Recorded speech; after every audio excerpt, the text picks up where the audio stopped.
Hello friend, नमस्कार। मैं आशीष अवस्थी अपने यूट्यूब चैनल शिक्षा पथ में आप सभी का हार्दिक स्वागत एवं अभिनंदन करता हूं। उत्तर प्रदेश सामान्य अध्ययन की इस क्लास में आज मैं आपसे चर्चा करूंगा उत्तर प्रदेश की फसलों के उत्पादन के संबंध में। किस तरीके से उत्तर प्रदेश की फसलों का उत्पादन होता है, कैसे वातावरण की आवश्यकता होती है, कितने तापमान की आवश्यकता होती है, कितने जल की आवश्यकता होती है। इनसे विभिन्न प्रकार के प्रश्न आपकी परीक्षाओं में जो पूछे जाते हैं उससे संबंधित चर्चा मैं आपसे करूंगा। जैसे हम पीछे तीन चार पांच पार्ट मेरे हो चुके थे, खासकर जिसमें हम उत्तर प्रदेश की मिट्टी, कृषि एवं जलवायु के संबंध में आपसे चर्चा कर रहे थे। जिसमें मैंने मिट्टी के संबंध में पूरी विस्तृत चर्चा आपसे कर ली है और कृषि के संबंध में मैं आपसे लगातार चर्चा कर रहा था, जिसमें मैंने आपको खासकर जो कृषि जलवायु प्रदेशों के आधार पर विभाजन हुआ था उसके संबंध में चर्चा की थी। फसलों जो फसल चक्र था विभिन्न क्षेत्रों में, जिस प्रकार का फसल चक्र था उसके संबंध में मैंने आपसे चर्चा कर ली थी। और आज मैं आपसे बात करूंगा उत्तर प्रदेश में फसलों के उत्पादन के संबंध में। तो फसलों के उत्पादन के संबंध में आपको क्या याद रखना है कि प्रदेश में तीन ऋतुओं के अनुक्रम में, कौन कौन सी ऋतु? शीत ऋतु आपकी हो गई, आपकी ग्रीष्म ऋतु हो गई और साथ साथ वर्षा ऋतु हो गई। तो इन तीन ऋतुओं के अनुक्रम में कैसे तीन प्रकार की ही फसलें, कितने प्रकार की फसलें पाई जाती हैं? तीन प्रकार की फसलों का उत्पादन किया जाता है, जिसमें आपकी रबी की फसल होती है, खरीफ की फसल होती है और जायद की फसल होती है। इन फसलों को चूंकि विभिन्न समयानुसार अलग अलग तरीके से विभिन्न समयों पर इनका उत्पादन किया जाता है, तो उन्हीं समयावधि के आधार पर मैं आपसे इसके संबंध में चर्चा करूंगा। और यहाँ से डायरेक्ट प्रश्न आपसे ये पूछा जाता है कि रबी फसल की समयावधि क्या होती है, खरीफ की समयावधि क्या होगी या जायद की समयावधि क्या होती है। डायरेक्ट प्रश्न इस तरीके की आपकी परीक्षाओं में देखे गए हैं। तो आपको क्या याद रखना है कि प्रदेश में तीन ऋतुओं के अनुक्रम में तीन प्रकार की ही फसलें रबी, खरीफ और जायद बोई जाती है, जो निम्न प्रकार है। तो सबसे पहले हम आपसे चर्चा करेंगे रबी फसल के बारे में। तो रबी फसल के बारे में आपको क्या याद रखना है कि इन फसलों की बुआई शीत ऋतु की शुरुआत में, जो आपकी रबी की फसलें, जो रबी के अंतर्गत फसलें आती हैं, इनकी बुआई शीत ऋतु के अंतर्गत, खासकर जो शीत ऋतु यानी कि जब सर्दियों की शुरुआत होती है उस समय, खासकर आपका जो अक्टूबर से दिसंबर के बीच का समय होता है, इनमें इन रबी फसलों की बुआई की जाती है। तथा अगर इसकी कटाई के समय डायरेक्ट प्रश्न आपसे बनेगा कि रबी फसलों की बुआई की समयावधि क्या है, तो यह अक्टूबर से दिसंबर, कहीं कहीं आपको अक्टूबर से नवंबर भी लिखा मिल सकता है। तो आपको याद रखना है कि अक्टूबर से दिसंबर के मध्य इनकी बुआई की जाती है और इनकी जो कटाई का समय होता है रबी की फसलों का, यह मार्च अप्रैल का समय होता है। मार्च अप्रैल के समय में रबी की फसलों की कटाई की जाती है। फिर इसके संबंध में क्या याद रखना है कि इन फसलों को कम जल की आवश्यकता होती है। आपको पता होगा क्योंकि शीत ऋतु में वर्षा की मात्रा वैसे भी कम रहती है, इसलिए जो आपकी खासकर रबी की फसलें हैं इसमें जल की मात्रा, जल की कम आवश्यकता होती है। और इसका जो औसत तापमान होता है, औसत तापमान की आवश्यकता होती है। औसत तापमान का मतलब क्या है कि न ज्यादा ठंडा और न ज्यादा गर्म। चूंकि जब अक्टूबर या नवंबर के समय में इनकी बुआई की जाती है तो बहुत ज्यादा सर्दी नहीं पड़ रही होती, बल्कि सर्दी की शुरुआत होती है। और उसके बाद जब इनकी कटाई की जाती है तो धीरे धीरे कुछ गर्मी, ग्रीष्म ऋतु की वहां पे शुरुआत हो रही होती है। इसलिए जो इसका तापमान होता है वह एक औसत तापमान होता है कि न ज्यादा गर्मी और न ज्यादा सर्दी की आवश्यकता होती है। बल्कि चूंकि यह जो आपका सर्दी का समय, जो आपका शीत ऋतु का समय होता है, इसकी शुरुआत में बोई जाती है और उसके बाद जो इसकी कटाई की जाती है वह ग्रीष्म ऋतु की शुरुआत में की जाती है। तो इसको दोनों तरीके की ऋतुओं की आवश्यकता होती है। इसके संबंध में आपको याद रखना है। फिर इसके आपसे डायरेक्ट प्रश्न पूछा जाएगा कि निम्नलिखित में से कौन सी फसल रबी के अंतर्गत आती है। तो इसमें जो फसलें शामिल होती हैं उसके संबंध में भी जानकारी होना आपके लिए आवश्यक है। तो आपको क्या याद रखना है कि जो रबी की फसलें हैं इसके अंतर्गत आपका गेहूं आता है। मोस्ट इंपॉर्टेंट है, गेहूं किसके अंतर्गत आएगा? रबी फसल के अंतर्गत आता है। जौ, चना, मटर, मसूर, सरसों, अलसी, आलू, तंबाकू आदि, ये ऐसी कुछ फसलें हैं जिसमें आपका मोस्ट इंपॉर्टेंट है, आपका गेहूं है, जौ हो गया, चना हो गया, मटर है, सरसों है, आलू है, आपकी तंबाकू है, अलसी और मसूर। ये ऐसी फसलें हैं जो किसके अंतर्गत आती हैं? या रबी फसलों के अंतर्गत आ जाती हैं। तो आप दो तीन प्रश्न मैंने आपको इसके अंतर्गत बताए कि सबसे पहली बात आपसे प्रश्न पूछा जाएगा कि इसकी बुआई का समय क्या होता है। तो यह आपका अक्टूबर से लेकर दिसंबर के मध्य का समय होता है। कटाई का समय कौन सा होता है? तो कटाई के समय आपको याद रखना है कि मार्च अप्रैल का समय होता है। और साथ ही साथ इसको कम जल की आवश्यकता होती है और तापमान इसको औसत चाहिए। और इसके अंतर्गत कौन कौन सी फसलें शामिल होती हैं? तो इसमें आपको याद रखना है गेहूं, जौ, चना, ये आपकी इंपॉर्टेंट है, सरसों इंपॉर्टेंट है, तंबाकू इंपॉर्टेंट है, आलू इंपॉर्टेंट है। ये ऐसी इंपॉर्टेंट फसलें हैं जो किसके अंतर्गत आती हैं? रबी के अंतर्गत आती है। और यहाँ से प्रश्न विभिन्न परीक्षाओं में बन जाते हैं। फिर आपका आता है खरीफ।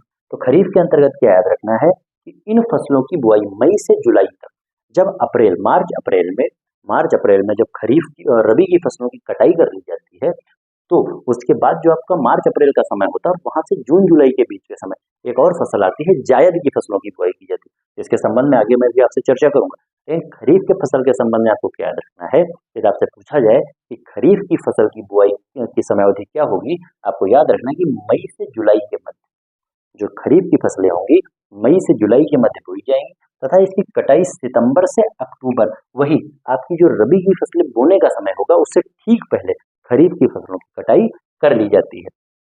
तो खरीफ की फसलों की बुआई होगी आपकी मई से जुलाई के मध्य, और कटाई के संबंध में क्या याद रखना कि सितंबर अक्टूबर का समय जो होता है वहां पे खरीफ की फसलों की कटाई की जाती है। फिर इसके संबंध में ये फसलें अधिक जल और ताप चाहने वाली होती हैं। इन फसलों में आपको याद रखना है कि इनको अधिक जल की आवश्यकता होती है और अधिक तापमान की आवश्यकता होती है, क्योंकि आपको याद होगा कि इसके अंतर्गत तो चावल को आपको पता होगा कि अधिक जल की आवश्यकता होती है और साथ ही साथ इसको अधिक तापमान की भी आवश्यकता होती है। तो जो आपकी खरीफ की फसलें इसमें आपका चावल आ जाएगा, मक्का आ जाएगा, ज्वार आ जाएगा, बाजरा आ जाएगा। तो जो आपका मक्का, ज्वार, बाजरा, चूंकि ये मोटे अनाजों के अंतर्गत आते हैं, तो आप डायरेक्ट याद रखिएगा कि जो मोटे अनाज होते हैं वो किसके अंतर्गत आते हैं, खरीफ फसलों के अंतर्गत आ जाते हैं। तो खरीफ फसलों में आपका चावल हो गया, मक्का हो गया, ज्वार, बाजरा हो गया, शावा हो गया, कोदो, और फिर आपका आ गया टांगून, सनई, गन्ना, रामदाना, तिल्ली।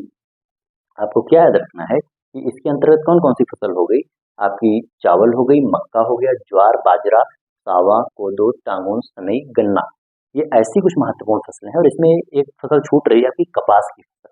आपको याद रखना है कि कपास, कई बार प्रश्न पूछा गया है, कपास किसके अंतर्गत आता है। आपको याद रखना है कि जो कपास की फसल होती है, एक तो आपका गन्ना महत्वपूर्ण है, कपास की फसल, या कपास की फसल भी आपकी खरीफ के अंतर्गत आ जाती है। जो कपास की फसल है किसके अंतर्गत आती है, खरीफ के अंतर्गत आती है। और बाकी जो और फसलें इसमें महत्वपूर्ण है, आपका चावल है, मक्का है, ज्वार, बाजरा, ये महत्वपूर्ण फसलें हैं। और गन्ना और खासकर आपको कपास याद रखना है, यहाँ से प्रश्न एग्जाम में उठाएगा या किसके अंतर्गत आती हैं, तो ये आपका खरीफ फसलों के अंतर्गत आ जाती हैं। फिर आपका आता है जायद। तो जायद के संबंध में क्या याद रखना कि जो आपकी जब आपकी रबी की फसल काट ली जाती है और जब खरीफ की फसल बोई जाती है, इन दोनों के बीच का जो समय बच जाता है, खासकर आपको पता है कि रबी की फसल आपकी मार्च अप्रैल में काटी जाती है और जो आपकी खरीफ की फसल है या मई से जुलाई के मध्य बोई जाती है। तो जो अप्रैल आपका, खासकर मार्च अप्रैल से जुलाई के मध्य का जो समय है, इसी समय अवधि में जायद की फसल उगाई जाती है। तो इसके संबंध में क्या याद रखना है कि इन फसलों की बुआई मार्च अप्रैल में की जाती है। मार्च अप्रैल में आपकी रबी की फसल की कटाई होगी, तब वहां पे जायद की फसलों की बुआई की जाती है तथा कटाई जून जुलाई तक कर ली जाती है। आपको याद रखना है कि कटाई जून जुलाई तक इसकी जायद फसलों की कर ली जाती है, क्योंकि आपका मैंने आपको बताया कि मई से जुलाई के मध्य का वह समय होता है जब खरीफ की फसलों की बुआई की जाती है।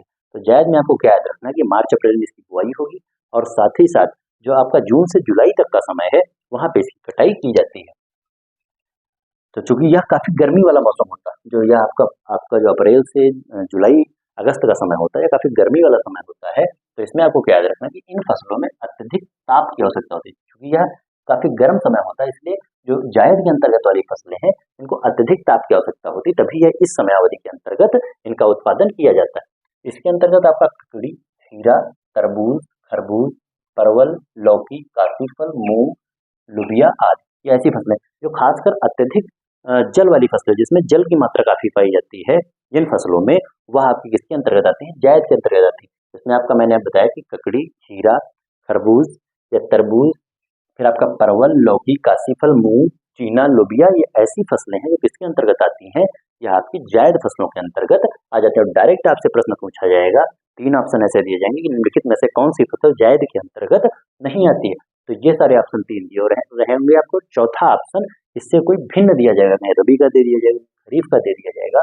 तो इन फसलों के संबंध में भी आपको ये याद रखना है, यह किस श्रेणी के अंतर्गत आती है, रबी के अंतर्गत आती है, खरीफ के अंतर्गत आती है या जायद के अंतर्गत आती है। तो ये मैंने आपको जो 3 ऋतुओं के आधार पर 3 प्रकार की फसलें उत्तर प्रदेश में पाई जाती हैं, उसके संबंध में मैंने आपसे चर्चा कर ली है। अब विभिन्न फसलों को जो आपके लिए इंपॉर्टेंट है, उसके संबंध में भी मैं आपसे चर्चा करूंगा कि उसका उत्पादन कैसे होता है, किन क्षेत्रों में अधिक उत्पादन होता है, और इससे डायरेक्ट प्रश्न आपकी परीक्षाओं में पूछे जाते हैं। तो सबसे पहले मैंने लिया है गेहूं। तो गेहूं अगर मैं आपको रिकॉल कराना चाहूँ तो भी मैंने पीछे आपको बताया कि गेहूं किसके अंतर्गत आती है, तो गेहूं आपकी रबी की फसल है। कैसी फसल है, रबी की फसल। और इसमें क्या है कि गेहूं के लिए 50 से 75 सेंटीमीटर का पहला प्रश्न यहीं से बन जाएगा गेहूं के संबंध में। और कई बार इस तरीके के प्रश्न आपकी परीक्षा में पूछे गए हैं। आपसे डायरेक्ट प्रश्न पूछा जाएगा कि गेहूं के लिए उत्तर प्रदेश में कितनी वर्षा की आवश्यकता है। चाहे उत्तर प्रदेश की बात की जाए या देश के अन्य प्रदेशों की बात की जाए, वहां भी गेहूं के लिए 50 से 75 सेंटीमीटर वर्षा की आवश्यकता होती है। और बोते समय 10 से 15 डिग्री सेल्सियस तापमान की आवश्यकता होती है, क्योंकि मैंने आपको बताया कि यह अक्टूबर से दिसंबर के मध्य, रबी की फसलें अक्टूबर से दिसंबर के मध्य बोई जाती है, तो यहाँ पे वैसे भी तापमान, चूंकि सर्दियों का मौसम होता है तो तापमान वैसे भी कम रहता है। तो आपको याद रखना है कि बोते समय तापमान कितना चाहिए, 10 से 15 डिग्री सेल्सियस तापमान की आवश्यकता होती है। फिर आपसे ये पूछा जाएगा कि उत्तर प्रदेश में गेहूं का उत्पादन किन क्षेत्रों में सर्वाधिक किया जाता है। आपको याद रखना है कि प्रदेश में गेहूं की खेती पठारी व पर्वतीय भाग को छोड़कर सर्वत्र की जाती है। कहने का मतलब ये है कि जो आपका पहाड़ी व खासकर आपका सोनभद्र मिर्जापुर वाला क्षेत्र है, जो विंध्य पर्वत वाला क्षेत्र है, तो उस पहाड़ी पठारी क्षेत्र को छोड़कर संपूर्ण उत्तर प्रदेश में गेहूं की खेती की जाती है। और सर्वाधिक उत्पादकता, अगर आपसे प्रदेश में गेहूं की सर्वाधिक उत्पादकता के क्रम में प्रश्न पूछा जाए तो आपको याद रखना है कि गंगा और घाघरा दोआब क्षेत्र, याद रखना जो गंगा और घाघरा दोनों नदियों के बीच का क्षेत्र है, यहाँ पे खासकर उत्तर प्रदेश में गेहूं की सर्वाधिक उत्पादकता पाई जाती है। और एक प्रश्न मैंने और देखा है जो आपसे कई बार बन जाता है कि उत्तर प्रदेश के किस जनपद में सर्वाधिक गेहूं का उत्पादन होता है, तो इसका जवाब आपका हो जाएगा गोरखपुर। आपको याद रखना है कि उत्तर प्रदेश में खासकर गोरखपुर जो जनपद है, गोरखपुर जनपद में सर्वाधिक गेहूं का उत्पादन किया जाता है। और एक प्रश्न और आपसे यहाँ डायरेक्ट बनेगा कि गेहूं के उत्पादन में उत्तर प्रदेश भारत में किस स्थान पर, देश में किस स्थान पर है। तो आपको याद रखना है कि गेहूं के उत्पादन में जो उत्तर प्रदेश है वह भारत का सर्वाधिक उत्पादन वाला राज्य, यानी कि गेहूं का सर्वाधिक उत्पादन कहाँ किया जाता है, उत्तर प्रदेश में किया जाता है। और जिले के संबंध में उत्तर प्रदेश में पूछ ले तो गोरखपुर में किया जाता है। फिर आपका आता है जौ। तो जौ के संबंध में याद रखना कि जौ की खेती प्रदेश के शुष्क एवं काप मिट्टी वाले क्षेत्रों में की जाती है। ताप, जल, बुआई और कटाई के मामले में गेहूं के समान स्थिति जरूरी है। कहने का मतलब ये है कि जो जौ होता है, जौ आपका जौ का जो उत्पादन है उसमें जितना तापमान गेहूं को चाहिए, कितना चाहिए, 10 से 15 डिग्री सेल्सियस बोते समय।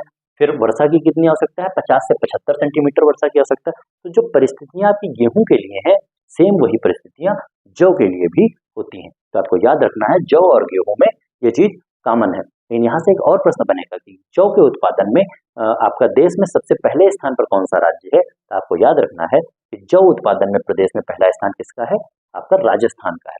किसका, राजस्थान का। फिर आपका आता है चना। महत्वपूर्ण है, चना से प्रश्न आपकी परीक्षा में बन जाते हैं। इसके लिए कम उपजाऊ मिट्टी तथा 30 से 50 सेंटीमीटर वर्षा तथा बोते समय 15 से 25 डिग्री तापमान की आवश्यकता होती। जो आपका जौ है या जो चना है, मैंने आपको गेहूं बताया, गेहूं भी रबी की फसल थी, जौ भी आपकी रबी की फसल है और चना भी आपकी रबी की फसल है। तो चना के लिए आपको क्या याद रखना कि इसके लिए कम उपजाऊ मिट्टी, कम उपजाऊ मिट्टी का मतलब यह है रेतीली मिट्टी होनी चाहिए। जो मिट्टी ऐसी है जहाँ पे कृषि के लिए विषम परिस्थितियां हैं, उन परिस्थितियों में भी चने का उत्पादन उस तरीके की मिट्टी में किया जाता है। तो आपको याद रखना है कि इसके लिए कम उपजाऊ मिट्टी तथा 30 से 50 सेंटीमीटर वर्षा, कितनी, इसको कम वर्षा की आवश्यकता है, गेहूं की अपेक्षा चना को कम वर्षा की आवश्यकता है, तो इसको 30 से 50 सेंटीमीटर वर्षा की आवश्यकता होती है।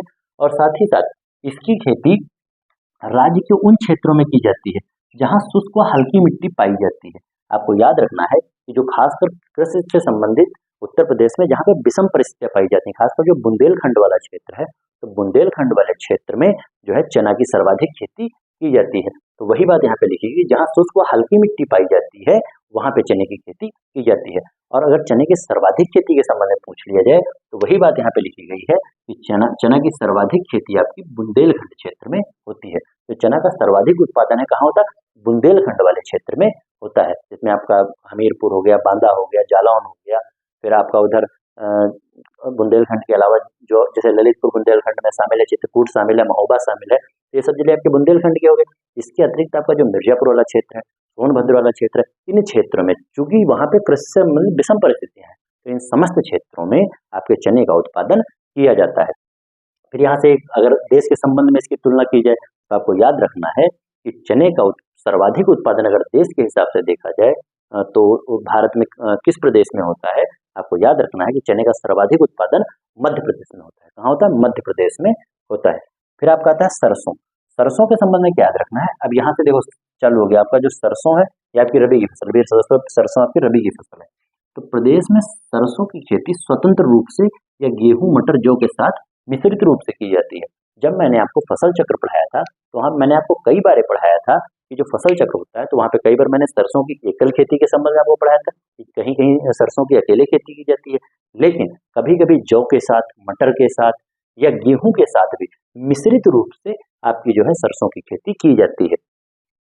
इसके लिए भी लगभग गेहूं जैसे वातावरण की आवश्यकता होती है। कैसी आवश्यकता? गेहूं जैसा जो वातावरण है, खासकर 50 से 75 सेंटीमीटर वर्षा, 10 से 15 डिग्री सेल्सियस के बीच का तापमान, तो ऐसी ही आवश्यकता आपकी सरसों के लिए भी होती है, क्योंकि यह जो आपकी जौ जौ के लिए भी सेम वही आवश्यकता है, क्योंकि यह जौ गेहूं इसी के समय पे बोई जाती है, इसलिए इसको गेहूं जैसे वातावरण की आवश्यकता होती है। प्रदेश में प्राय सभी क्षेत्रों में सरसों की खेती की जाती है। आपको याद रखना है कि प्रदेश के प्राय सभी क्षेत्रों में यानी कि संपूर्ण उत्तर प्रदेश में सरसों की खेती की जाती है, लेकिन मध्य एवं पश्चिमी उत्तर प्रदेश में विशेष तौर पर की जाती है। जो आपका मध्य का क्षेत्र है, मध्य का क्षेत्र है जो उत्तर प्रदेश में मध्य का क्षेत्र है, खासकर आपका उधर हो जाएगा प्रतापगढ़ हो गया, रायबरेली हो गया, आपका अमेठी हो गया, लखनऊ हो गया, और इसके अलावा जो पश्चिमी उत्तर प्रदेश है, मेरठ हो गया, आपका गाजियाबाद हो गया, सहारनपुर हो गया, बरेली हो गया, मुरादाबाद हो गया, रामपुर हो गया, हापुड़ हो गया, जो ऐसे जनपद हैं, खासकर जो उत्तर प्रदेश का पश्चिमी क्षेत्र है और जो उत्तर प्रदेश के मध्य का क्षेत्र है, इन क्षेत्रों में भी सरसों का सर्वाधिक उत्पादन किया जाता है। वैसे अगर सामान्य तौर पर देखा जाए तो संपूर्ण उत्तर प्रदेश में सरसों का उत्पादन होता है, लेकिन अगर सर्वाधिक उत्पादन की बात की जाए तो वह आपका उत्तर प्रदेश का पश्चिमी क्षेत्र और उत्तर प्रदेश के मध्य क्षेत्र में सरसों का सर्वाधिक उत्पादन होता है। फिर अब आता है पर चावल। चावल के संबंध में याद रखना कि चावल किसी फसल है, खरीफ की फसल।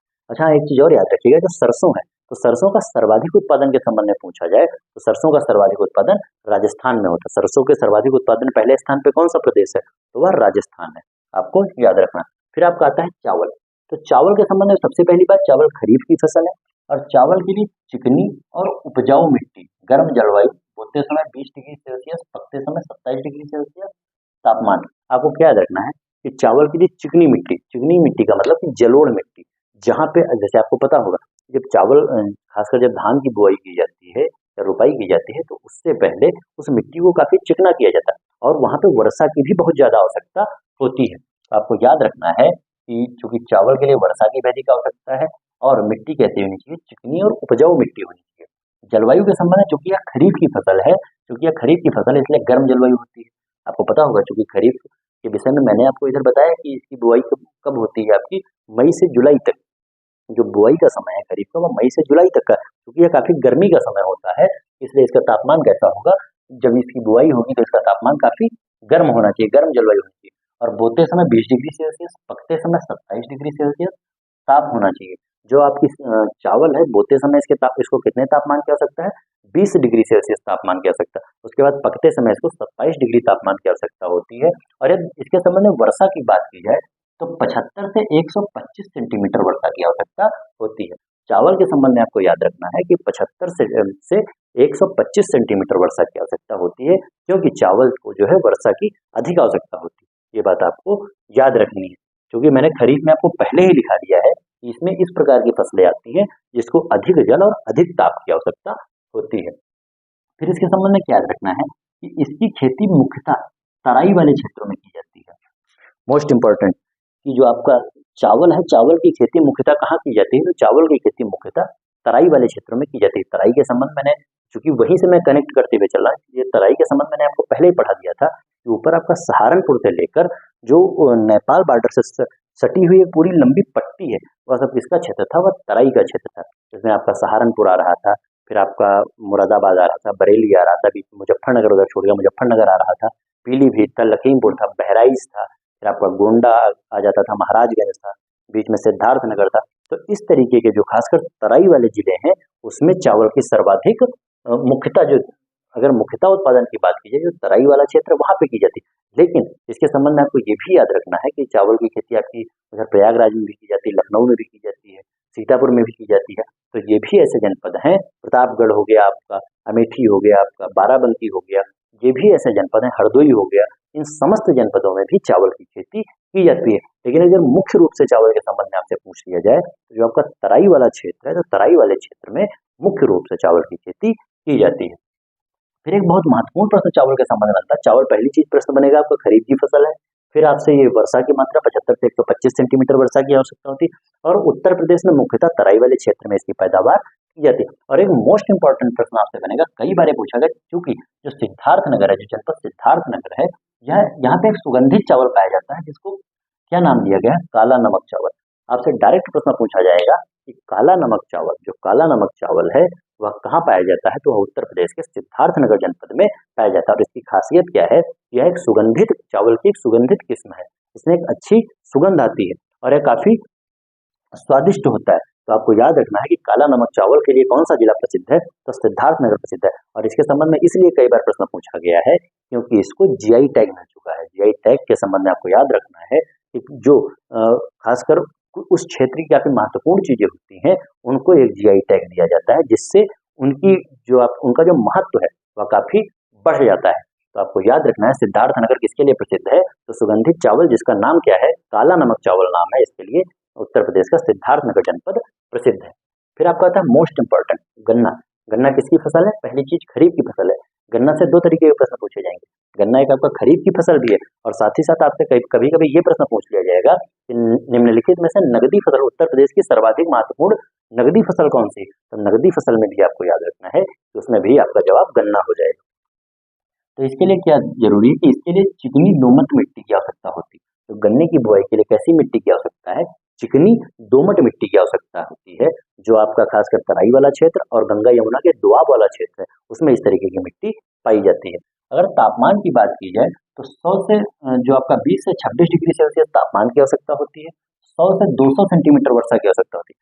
तो यह भी चूंकि खरीफ की फसल है इसलिए इसको जल की और ताप की अधिक आवश्यकता होती है। तो आपको याद रखना है कि गन्ने को तापमान कितना चाहिए, 20 से 26 डिग्री सेल्सियस चाहिए।